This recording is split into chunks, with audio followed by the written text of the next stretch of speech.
Alright, the ranking system. I think it's hilarious that TNA, Bischoff, and Dixie Carter made such a big deal about this incredibly innovative new ranking system they were going to be implementing for the heavyweights, when in actuality, it was just going to be the fans voting on the website for who they want to see get a title shot.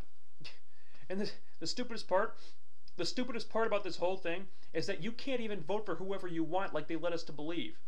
You can only vote for the 10 guys that TNA select.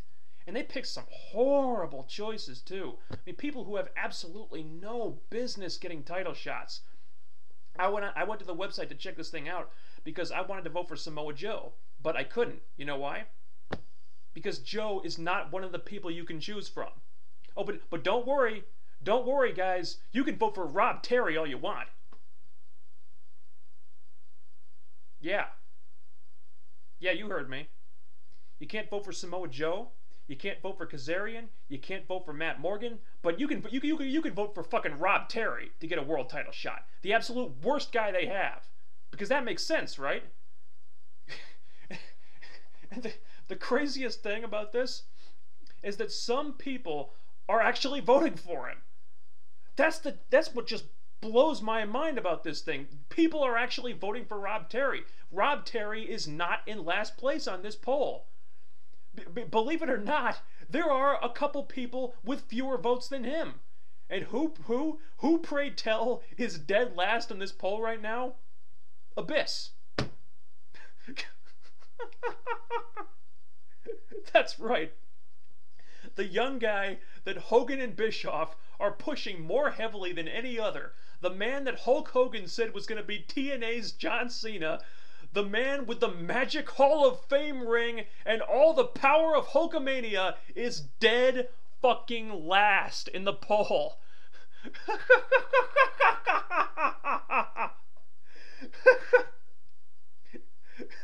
Take that, Abyssamania. Fucking Rob Terry has more votes than you. How's your self-esteem? Not too good right now, huh? Look. This whole thing is going to be completely pointless anyway. I mean, apparently they're saying that the fan votes are only going to be part of the selection process, and there's going to be a bunch of other factors that determine who gets the shot, and the final decision will then be made by a committee or something. Will the fans actually have any say in this at all? I doubt it. I mean, the whole thing is probably just for show, which is unfortunate, actually, because the last time I checked the poll, just a few minutes ago, Desmond Wolfe was in the lead. I mean, he had more votes than Jeff Hardy. I mean, it was him, Jeff Hardy, well, those two with the most support, and no one else was even close. But Desmond Wolfe actually has a lot more votes than Jeff Hardy. And when I say a lot more votes, I mean, he's got a couple thousand more votes. And I thought that was great. I mean, Desmond Wolfe and Rob Van Dam, come on, who wouldn't want to see that match? I mean, will we get those two at Sacrifice? I don't think so. It would be really cool.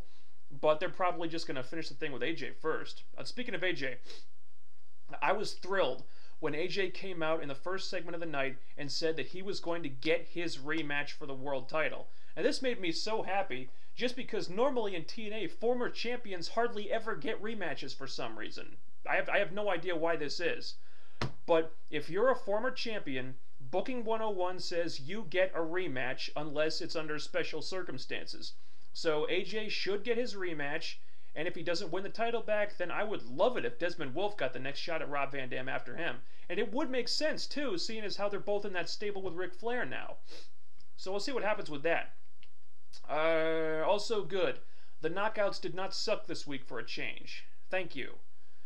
They had a triple threat title match, Madison Rayne, Angelina, and Tara for the singles title. It was actually a pretty decent match while it lasted. The beautiful people got sent to the back for once. So Madison Rayne had to fend for herself, and she won the match clean on her own. No stupid swerves, no gimmicks, no heel tactics, which is exactly what needed to happen if her title reign is going to have any chance of working at all. I still don't think it's going to work, but at least they're giving it a chance. I don't like that she's the champion, but at least she has a shred of credibility now, and that's more than what she had before. Plus, the brawl with Tara and Angelina afterward was really well done. I mean, it's pretty easy to buy that those two really hate each other, but I just cannot understand why the writers want to do this feud again. I mean, you did it last summer, and it sucked.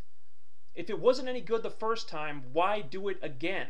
Why not just move on to something different? You got 3 awesome women that you're not using, and you just want to do Tara versus Angelina again? What is the point? We've seen this already, and we didn't like it. It wasn't good. Now, something I did like was the Pope and Ken Anderson segment. I think both guys were great on the mic. Ken Anderson was hilarious. That guy has just been on fire with his promos lately. I can't put over enough how entertaining that guy is. I mean, this was the best part of the show, easily. And that should be a great feud at Sacrifice, and hopefully the Pope will be healed up by then. Also, I like that the Pope acknowledged AJ and said that he wasn't done with him. That was good. I mean, it's nice to see that his loss at Lockdown wasn't just swept under the rug like so many other of these matches are in this company. So that was good. Samoa Joe. So far, so good with the rebuilding of Samoa Joe. He came out and attacked Kazarian. Looks like those guys are going to have a feud. This was a little weird, actually. I like that they had Joe attack a babyface after he helped the babyfaces last week. So they're making him out to be not quite a heel, not quite a babyface, just a guy who's out for himself. That's good. That's exactly the way to use Joe right now. And I don't even really have a problem with Joe going back to the X Division for a while if they don't have a place for him in the main events right now. I would rather see him take the global title away from Rob Terry before Orlando Jordan has a chance to win it. But if this is going to bring some attention back to the X Division, it could be a good thing. Joe and Kaz should be a great match, but it just feels like it's the wrong time to do it right now. Joe really should not be losing matches at this point. And Kaz just won the X title. He hasn't been established as the champion yet, and he really shouldn't be losing matches right now either. So if they do this feud, no matter what happens, someone's momentum's getting cut off, and that's not good. I mean, I'm not against the feud. I just think this isn't the right time to do it. And one more thing. I really like this backstage worked shoot footage they've started incorporating into the show, usually like before the commercial breaks.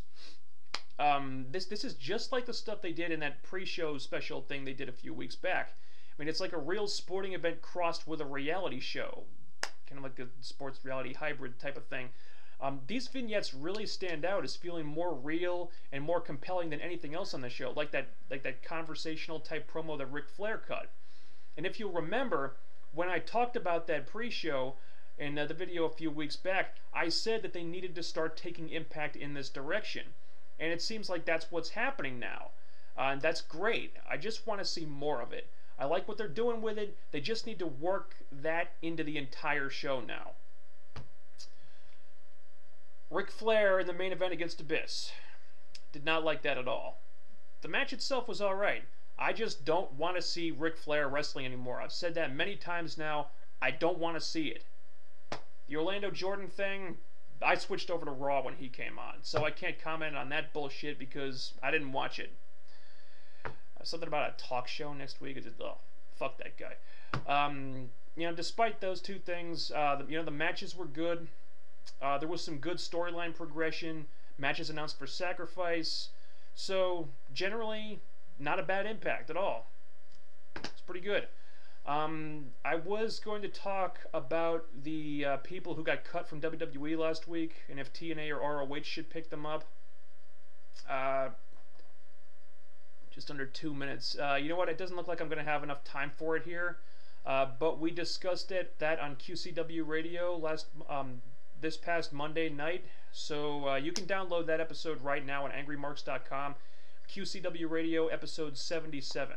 So check that out for my thoughts on that. And I think that's everything I wanted to cover.